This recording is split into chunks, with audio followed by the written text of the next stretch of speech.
Hello everyone, welcome to Okul classes. Okul classes में आपका स्वागत है।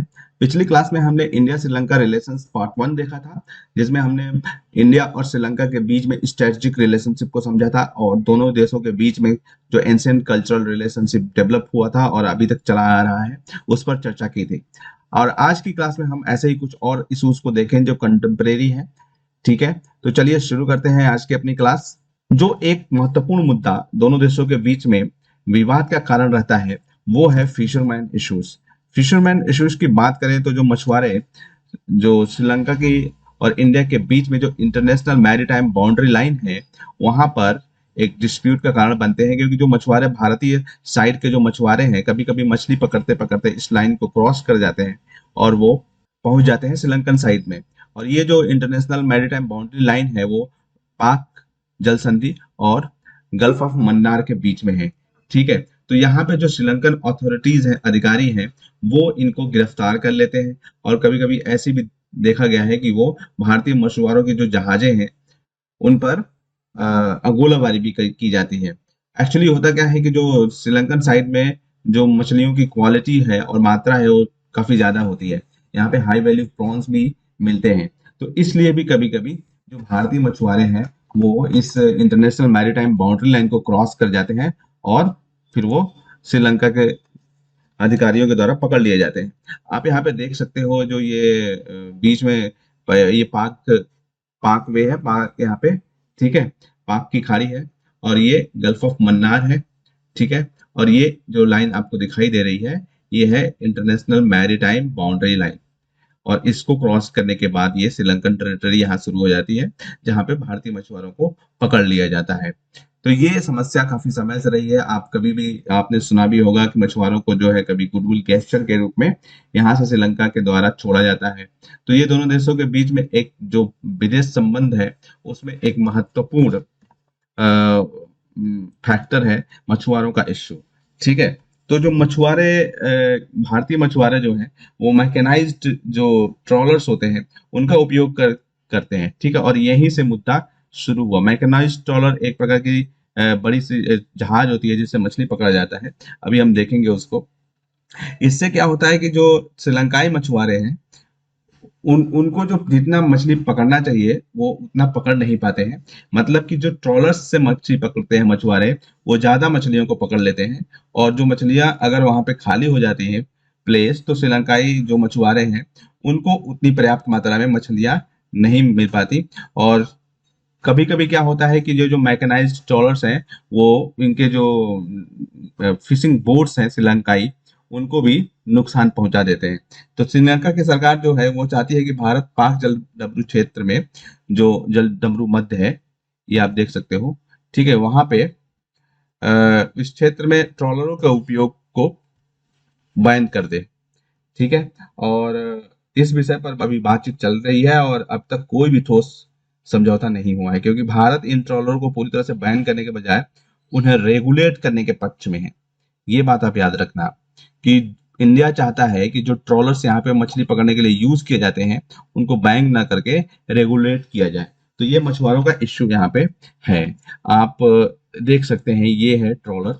ट्रॉलर जो है, इसमें दोनों साइड से जाल अगर पानी में डाला जाता है, तो बहुत सारी मछलियों को एक साथ में पकड़ा जा सकता है। ठीक है, तो ये ट्रॉलर्स का उपयोग इंडियन जो फिशरमैन्स हैं वो करते हैं, जिससे कि इस रीजन में ये डिस्प्यूट का मेन मुद्दा बना हुआ है। अगर बात करें फैक्ट्स की, ठीक है, तो इंडिया जो श्रीलंका है, उसने 185 बोट्स जनवरी 2015 से जनवरी 2018 के बीच में सीज किए हैं इंडियंस के। ठीक है, यहाँ पे जो गतिविधियां चलती हैं, उसमें 386 लोग घायल हुए, 188 लोग मारे गए और 82 लोग मिसिंग हैं। ठीक है, और इसके साथ ही जो यहाँ पे पकड़े जाते हैं, उनको 2 सालों की कैद होती है और उस पर जुर्माना लगाया जाता है। और जो बोट होती है, उसके साइज के हिसाब से जुर्माना लगाया जाता है। तो अगर वो 15 मीटर की बोट है तो 20 लाख रुपए, 15 मीटर से 24 मीटर की बोट है तो 2 करोड़, और 24 मीटर से 45 करोड़ की बोट है तो 10 करोड़। ऐसे ही 45 से 75 पे 15 करोड़, और 75 से ऊपर का 17.5 करोड़ रुपए का जुर्माना लगाया जाता है। तो आप ये देख सकते हो कि कितना बड़ी समस्या है यहाँ पे। अगर कुछ और फैक्ट्स की बात करें तो 1950 से 1975 में दोनों श्रीलंका और जो इंडिया है उनके पास कंट्री बोट्स थे, ठीक है। और ये affluent Jaffna fisherman had motor powered boats, और जो जाफना के फिशरमैन थे उनके पास मोटर पावर्ड बोट्स है, ठीक है। Both side use to fish together and were cordial towards each other. और दोनों साइड जो है काफी सौहार्दपूर्ण तरीके से एक दूसरे के साथ कोऑपरेट करते थे और मछलियां पकड़ते थे। 1975 से 1983 में क्या हुआ कि जो इंडियन फिशरमैन हैं उन्होंने मैकेनाइज्ड ट्रॉलर का यूज करना शुरू कर दिया, ठीक है। और उसके बाद से कच्चा तीवु जो द्वीप है वो श्रीलंका, कच्चा द्वीप द्वीप सीडेड टू श्रीलंका इन 1974। अब यहाँ पे देखो कि आप क्यों ट्रॉलरिंग जो है बैड है। Intensive trawling results in depletion of many kinds of fishes, ठीक है, बाय कैच। तो ये जो बहुत ज्यादा ट्रॉलरिंग करने से जो मछलियों की यहाँ पे मात्रा है वो काफी तेजी से कम होने लगती है। तो अभी भी ये जो इशू फिशरमैन का है वो काफी हॉट इशू बना हुआ है दोनों देशों के बीच में, और ये चलता रहता है। इसको जो है सुलझाने का कई बार प्रयास भी किया जा रहा है, लेकिन वो अभी तक सफल नहीं हो पाया है, ठीक है। श्रीलंका चाहता है कि पूरी तरीके से ट्रॉलर्स को बैन कर दिया जाए, लेकिन इंडियन गवर्नमेंट का कहना है कि वो इसको बैन नहीं कर सकते, बट वो इसको रेगुलेट कर सकते हैं, ठीक है। अब हम यहाँ पे देखते हैं कुछ और इशूज जो तमिलियंस से रिलेटेड इशूज हैं श्रीलंका में, ठीक है। तमिलियंस का इशू क्या है कि श्रीलंका के जाफना प्रायद्वीप में जो है और भाषाई आधार पर जो हमारे तमिलनाडु के जो लोग हैं उनको बहुत समय पहले अंग्रेजों के द्वारा वहां पर ले जाया गया था, ठीक है, चाय के बगानों में काम करने के लिए, लेकिन वो वहां पे बस गए थे। तो उसके बाद से वहां से डिस्प्यूट शुरू हुआ जब श्रीलंका आजाद हो गया। तो उसके बाद से इनको जो यहाँ पे तमिलियंस आकर के बसाए गए थे उनको नागरिकता से देने से इनकार कर दिया। तो जो समस्या है वो 1950 के दशक से पहले से शुरू हुई थी, और 1948 में जब श्रीलंकाई सरकार श्रीलंका को आजादी मिली थी तो सरकार ने यह महसूस किया कि जो तमिल है यहाँ पे, जो उनके एंसेस्टर तो भारतीय हैं, तो उनको जो है यहाँ की नागरिकता नहीं दी गई, ठीक है। और अधिकांश जो तमिलियंस थे उनको नागरिकता से वंचित कर दिया गया था, जिसके कारण अधिकांश जो चाय बागानों में काम करने वाले तमिल लोग हैं वो काफी पुअर और मिजरेबल कंडीशन में जिंदगी जी रहे हैं। इसी तरीके से भाषाई भेदभाव भी करा गया श्रीलंका के द्वारा। श्रीलंका ने सिंहली और तमिलों के बीच में जो संघर्ष 1956 में जब शुरू हुआ, तब श्रीलंका के देश के जो राष्ट्रपति थे उन्होंने सिंहली को जो है सिंहली को अपना राष्ट्रीय या नेशनल लैंग्वेज घोषित कर दिया, बनाया गया, ठीक है। और यहीं से जो तमिलियंस हैं उनके साथ भेदभाव शुरू हुआ। सिंहली को राष्ट्रीय भाषा कब बनाई गई? 1956 में। उसके बाद से यहाँ पे भेदभाव शुरू हो गया, ठीक है। और धार्मिक आधार पर भी भेदभाव तमिलियंस के खिलाफ शुरू हुआ था 1960 के दशक में, उससे ही जारी रहा, क्योंकि जो राज्य के जो यहाँ पे जो श्रीलंका के बौद्ध धर्म को प्राथमिकता दिया जाता था, ठीक है। तो जो राज्यों के द्वारा जो भी उच्च शिक्षा के संस्थान थे वहां पर तमिलियंस की जो को जो रजिस्ट्रेशन था ना वो बैन था, मतलब तमिलियंस उन संस्थानों में एजुकेशन नहीं ले सकते थे। ये भी एक काफी डिस्प्यूट का मुद्दा वहां पे बना हुआ था। रिलीजियस जो डिस्क्रिमिनेशन था तमिलियंस के खिलाफ वहां पे किया जा रहा है। इसी के साथ जो है इंटेंसिव मूवमेंट्स शुरू हो गए। जब इस तरीके के भेदभाव शुरू हुए, जब उनके हित प्रभावित होने लगे तमिल लोगों के, तो यहाँ पर जो है बहुत ही इंटेंसिव मूवमेंट शुरू हुए थे। और इस दौरान तमिल ने बड़े पैमाने पर राजनीतिक और अहिंसक विरोध आंदोलनों के माध्यम से अपने जो उनका एक्सप्लॉइटेशन हो रहा था उसका जवाब देना शुरू किया। हालांकि जब 1970 के दशक में तमिल अलगाववाद और उग्रवाद का रुझान बढ़ा यहाँ पे, ठीक है, जिसमें लिट्टे के नाम पर एक आतंकवादी संगठन का जन्म हो गया। तो इसी इंटेंसिव जो मूवमेंट्स था उसी का नतीजा था क्या? लिट्टे, ठीक है, आपने सुना होगा लिट्टे का। तो जो लिबरेशन टाइगर्स ऑफ तमिल इलम इसको कहते हैं। लिट्टे का फुल फॉर्म है लिबरेशन टाइगर्स ऑफ तमिल इलम। तो इसका गठन कब किया गया लिट्टे का? 1976 में, ठीक है। और यहाँ पे एक सेल्फ स्टाइल्ड जो तमिल इलम के लोगों के राष्ट्रीय स्वतंत्रता आंदोलन है, उसको यहाँ पे शुरू किया गया, मतलब उनके द्वारा ही शुरू किया गया। और वो भी एक तरीके से स्वघोषित था, अपने तरीके से उन्होंने बनाया था। जो तमिलियंस थे, यानी कि जो राष्ट्रीय आंदोलन था उसका डेफिनेशन वो खुद ही देते थे, जो तमिल इलम के लोग थे। ठीक है। और यहाँ पे क्या हुआ कि इसके साथ ही जो गवर्नमेंट है और गवर्नमेंट के जो अधिकारी थे, प्रशासन था, उसके खिलाफ गोरिल्ला वॉर शुरू कर दिया, छापामार युद्ध शुरू कर दिया था। ठीक है। काफी समय तक इससे दोनों जो सरकार थी और लिट्टे के बीच में जो संघर्ष चलता रहा, उसका काफी निगेटिव इफेक्ट पड़ा था दोनों देश, श्रीलंका के विकास पर भी, और काफी जनसंहार भी यहाँ पे हुआ था। ठीक है। इसी सिलसिले में जो हमारे प्रधानमंत्री राजीव गांधी जी थे, उन्होंने अपनी इंडियन आर्मी को लिट्टे के खिलाफ श्रीलंका में श्रीलंकन गवर्नमेंट की हेल्प करने के लिए भेजी थी। तो क्या हुआ कि जो ये तमिलियंस थे, ये क्योंकि ये तमिलियंस थे, और तमिलियंस कहाँ से गए थे? इंडिया से। तो वो इंडिया को से अपना रिलेशन मानते थे, और उनको ये विश्वास नहीं था कि इंडियन गवर्नमेंट कभी भी जो है उनके खिलाफ सैन्य कार्रवाई करने की कोशिश करेगी। और यहाँ पे राजीव गांधी की एक तरीके से आप राजनीतिक या डिप्लोमेटिक फॉल्ट बोले या भूल कहें, जो भी है, ठीक है, लेकिन राजीव गांधी ने तो अपने पड़ोसी के साथ संबंध, क्योंकि ये आतंकवादी संगठन थे, तो आतंकवाद तो किसी भी देश का या धर्म का इसकी सीमाओं में नहीं बधा होता है। ठीक है। तो यही सोच करके राजीव गांधी ने वहां पर इंडियन आर्मी को भेजा। लेकिन इसका नतीजा यह हुआ कि लिट्टे के निशाने पर राजीव गांधी जी आ गए थे, और फिर उनकी लिट्टे के द्वारा ही हत्या कर दी गई थी, जो कि काफी एक तरीके से भयानक सिचुएशन थी, स्थिति थी। ठीक है। तो ये पूरा तमिलियंस का इशू था। हाल में ही कुछ वर्षों पहले श्रीलंकन गवर्नमेंट ने एक मैसिव जो है ऑपरेशन चलाया उस रीजन में, और बलपूर्वक लिट्टे का दमन कर दिया गया था। जो लिट्टे का प्रमुख था प्रभाकरन, उसकी भी हत्या कर दी गई, उसको भी मार दिया गया। ठीक है। और इस प्रकार से जो वहां पे तमिलियंस थे उनको दबा दिया गया। ठीक। बाद में जो है श्रीलंका गवर्नमेंट के ऊपर जो यूएन का एक ह्यूमन राइट्स के को लेकर के एक प्रस्ताव आया था, जिसका भारत ने भी समर्थन किया था। ठीक है। तो इस तरीके के कुछ इश्यूज जो वहां पे चल रहे थे श्रीलंका के साथ, उस समय पे भारत और जो श्रीलंका था, उनके बीच में रिश्तों में थोड़ी सी खटास आ गई थी। आप यहाँ पे देख सकते हो, जो अगर हम तमिलियंस की बात करें, तो तमिलियंस ये जाफना प्रायद्वीप है। ठीक है। और ये जो रेड कलर का रीजन दिखाई दे रहा है, यहाँ पे तमिलियंस की जो पॉपुलेशन है वो 93.9% है। यहाँ पे 3.1% मुस्लिम्स हैं, और जो सिंगलीज है वो 3% है। मतलब वो यहाँ पे बहुमत में है, डोमिनेटिंग उनका स्टेटस है। इसी तरीके से जो ईस्टर्न प्रोविंस है, यहाँ पे भी तमिलियंस हैं, 39%, 36% मुस्किल मुस्लिम है, और सिंगलीज अराउंड 23% है। ठीक। तो ये एथनिक कंपोजिशन है श्रीलंका का, जिसमें तमिलियंस का काफी डोमिनेटिंग रोल है। तो इतनी बड़ी मात्रा में जो लोग हैं, उनको आपने सिटीजनशिप से क्या कर दिया? बेदखल कर दिया। उनको नागरिकता नहीं प्राप्त है। तो अगर इनको नागरिकता नहीं प्राप्त है, तो इनको फिर ये किस देश के लोग हैं? इनको क्या मतलब यहाँ पे क्या बेनिफिट मिलेगा? इसीलिए ये काफी पुअर कंडीशन में जिंदगी जी रहे हैं।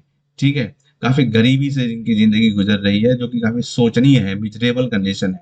और जब श्रीलंका ने आर्मीज का प्रयोग करके और यहाँ के लोगों को दबाया था, तो यहाँ से बहुत सारे लोग जो है डिस्प्लेस्ड हो गए थे, और डिस्प्लेस्ड होकर के वो इधर उधर चले गए थे, और इसी इंटरनली श्रीलंका में ही चले गए थे। जो बहुत सारे कैंप्स बनाए गए थे, उनमें उनको रखा गया था, और काफी दयनीय जीवन यापन कर रहे थे वो।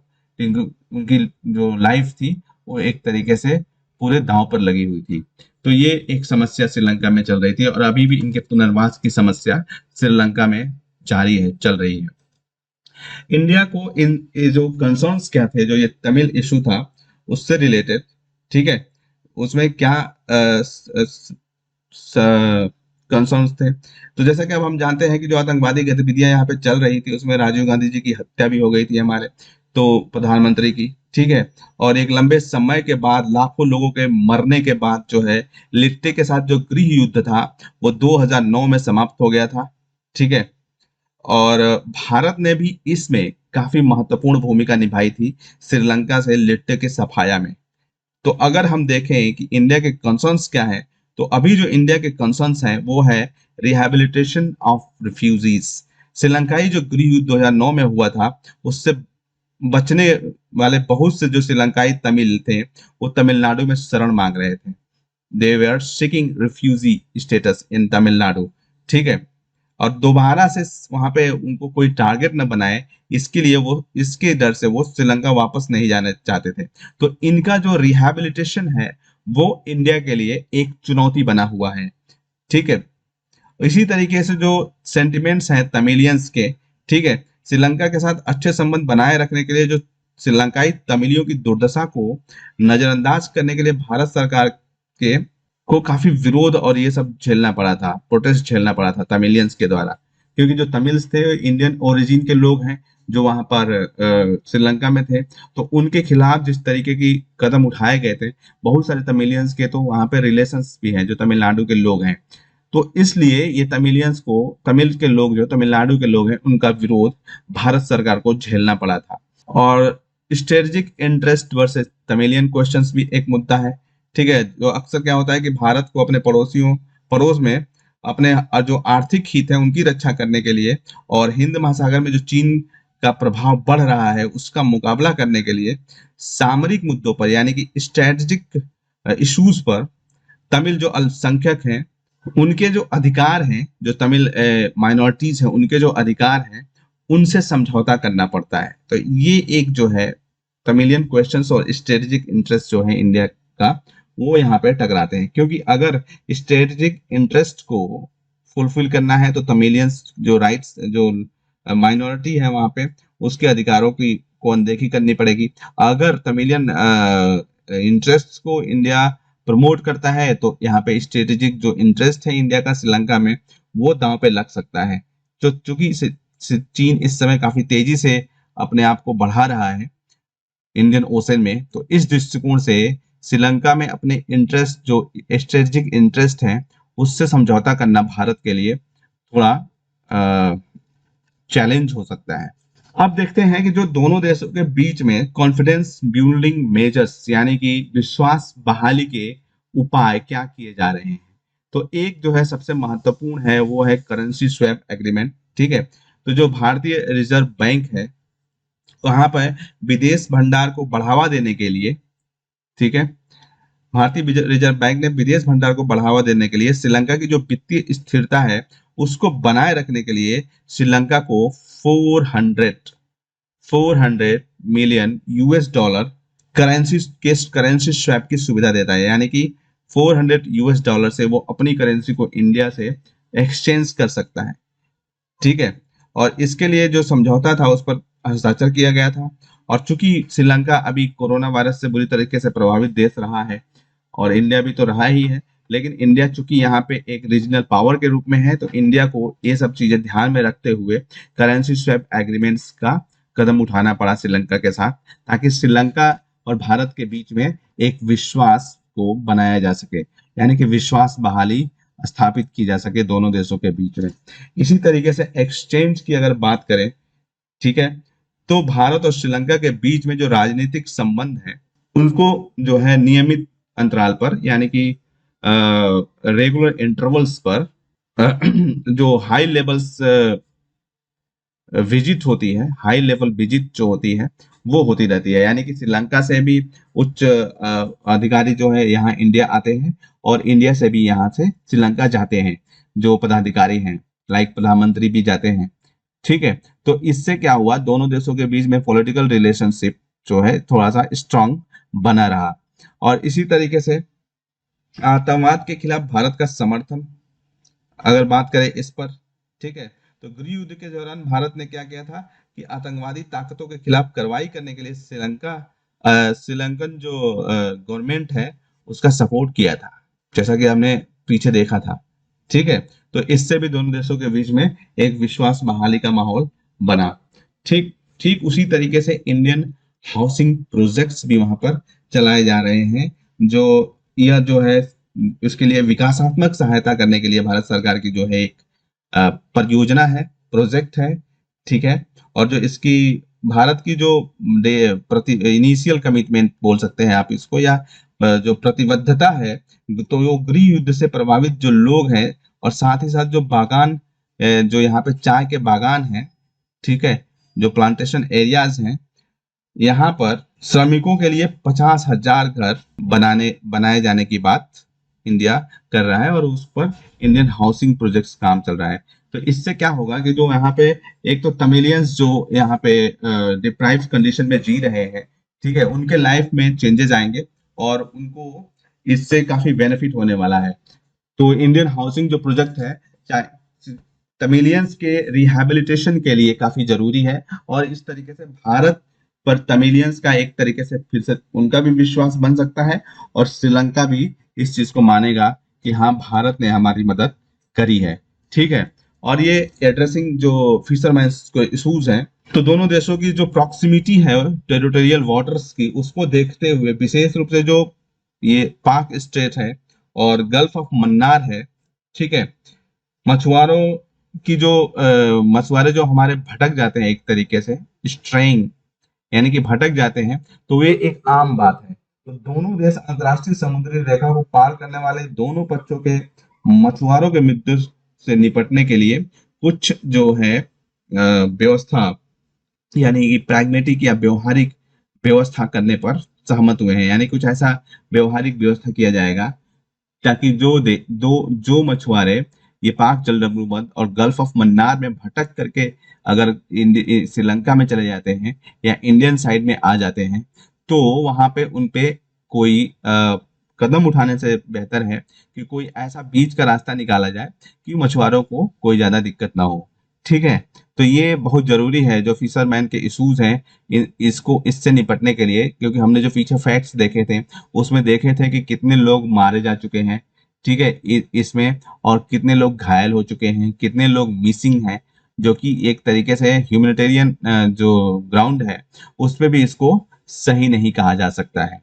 इसी तरीके से दोनों देश जो है ज्वाइंट एक्सरसाइजेस करते हैं, ठीक है, और ये मिलिट्री एक्सरसाइज जो है उनका मित्र शक्ति, भारत और श्रीलंका की जो मिलिट्री एक्सरसाइज है उसको मित्र शक्ति कहा जाता है, और इसी तरीके से जो नेवल एक्सरसाइजेज है, नौसैनिक अभ्यास है, उसको स्लाइनेक्स के नाम से जाना जाता है। इससे क्या होता है कि दोनों देशों के बीच में एक विश्वास बहाली होती है, सैन्य स्तर पर भी, मिलिट्री के लेवल पर भी, ठीक है, और दोनों देश इससे जो ये स्ट्रेटेजिक जो इम्पोर्टेंस है हिंद महासागर की, वहां पर भी अपनी भूमिका को निर्धारित करते हैं, ठीक है, क्योंकि श्रीलंका की जो बढ़ रही है यहाँ पे गतिविधि, उसको काउंटर करने के लिए ये जरूरी है। और चूंकि श्रीलंका चाइना से जो है एक बार धोखा खा चुका है, तो इस उसके लिए जो है वो इंडिया के साथ मिल करके अगर इस तरीके के प्रैक्टिसेस करता है तो ज्यादा बेनिफिशियल रहेगा श्रीलंका के लिए भी और इंडिया के लिए भी। आप यहाँ पे देख सकते हो जो स्लाइनिक्स हैं, समुद्र में दोनों देशों के जो युद्धपोत हैं वो यहाँ पे दिखाई दे रहे हैं, ठीक है। तो India Sri Lanka joint naval exercise की ये फोटो है, और यहाँ पे दोनों देशों के जो नौसैनिक हैं वो अभ्यास करते हैं, युद्धाभ्यास करते हैं, प्रैक्टिस करते हैं, ठीक है। और एक महत्वपूर्ण कदम ये भी हो सकता है दोनों देशों के बीच में कि जो ये ग्रुपिंग्स हैं, रीजनल ग्रुपिंग्स, वहां पे दोनों देश एक दूसरे के साथ कोलैबोरेशन करके पार्टिसिपेट करें, क्योंकि जो बिम्स्टेक है, Bay of Bengal initiative for multi sectoral technical and economic cooperation, और जो शार्क है, ठीक है, वहां पे दोनों में इंडिया एक लीडिंग रोल प्ले करता है। तो चूंकि जो शार्क है यहाँ पे पाकिस्तान की वजह से, सॉरी, यहाँ पे पाकिस्तान की वजह से ये इसकी गति जो है काफी स्लो है, तो बिम्स्टेक को जो है एक अल्टरनेट के रूप में बढ़ाया जा सकता है, और यहाँ पे भारत और श्रीलंका दोनों एक साथ मिलकर के कदम डाल कर सकते हैं, यानी कि आगे बढ़ सकते हैं, और दोनों का रोल काफी महत्वपूर्ण होगा Bay of Bengal initiative for multi sectoral technical and economic cooperation में, क्योंकि जो हिंद महासागर है, ठीक है, वहां पे श्रीलंका एक महत्वपूर्ण स्ट्रेटेजिक लोकेशन पर है। इसी तरीके से सागर जो इंडिया का एक महत्वाकांक्षी परियोजना है, ठीक है, जो इंडियन ओशन के कंट्रीज हैं उनके साथ अपने संबंधों को इनहैंस करने के लिए और जो ब्लू इकोनॉमी है कॉन्सेप्ट है उस पर काम करने के लिए ठीक है। तो इसमें जो श्रीलंका का सपोर्ट है वो इंडिया के जो चिंताएं हैं सिक्योरिटी को लेकर के इंडियन ओशन में, उसके लिए बहुत जरूरी है। साथ ही जो नेबरहुड फर्स्ट पॉलिसी और जो सागर है, ठीक है, इन दोनों का प्रयोग दोनों देश जो है आपसी संबंधों के साथ साथ जो इंडियन ओशन के और भी कंट्रीज हैं उनके साथ भी अपने संबंधों को मजबूत बनाए रखने के लिए कर सकते हैं। इसी तरह से इंडिया ने लाइन ऑफ क्रेडिट जारी करी है श्रीलंका के लिए, जो कि इस समय काफी महत्वपूर्ण है, क्योंकि श्रीलंका ने काफी लोन ले रखा था बीआरआई प्रोजेक्ट के थ्रू चाइना से, और उसको वो चुका नहीं पाया, तो उसकी वजह से उसको अपना एक बंदरगाह हमदन टोटा वो लीज पर देना पड़ा था। और जो है श्रीलंका को ये बात समझ में आ गई बाद में कि जो चाइना है वो एक तरीके से जो उसका कंसेशनल लोन है वो इस उसके इंटरेस्ट में तो बिल्कुल ही नहीं है।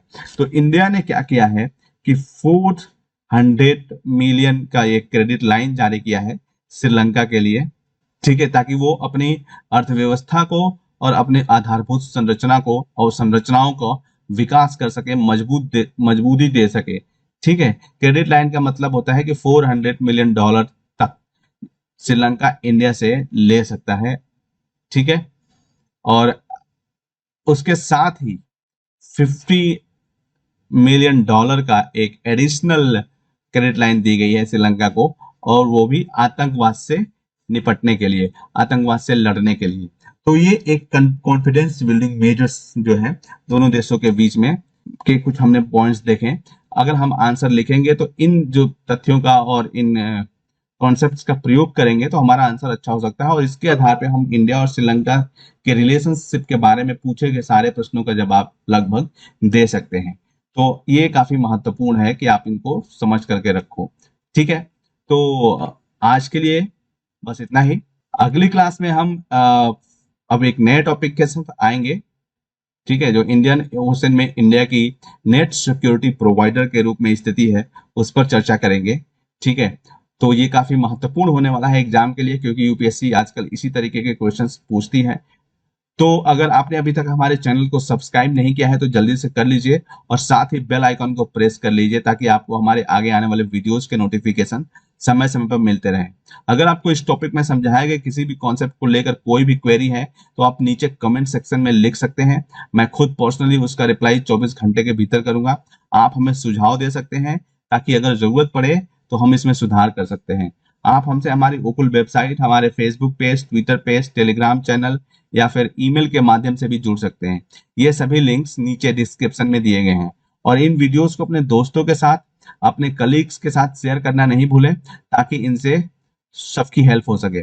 इस सेशन में हमसे जुड़ने के लिए आपका धन्यवाद। फिर मिलते हैं अगले सेशन में एक नए टॉपिक के साथ। तब तक ओकुल के साथ लर्निंग को एंजॉय करते रहें। Thank you so much.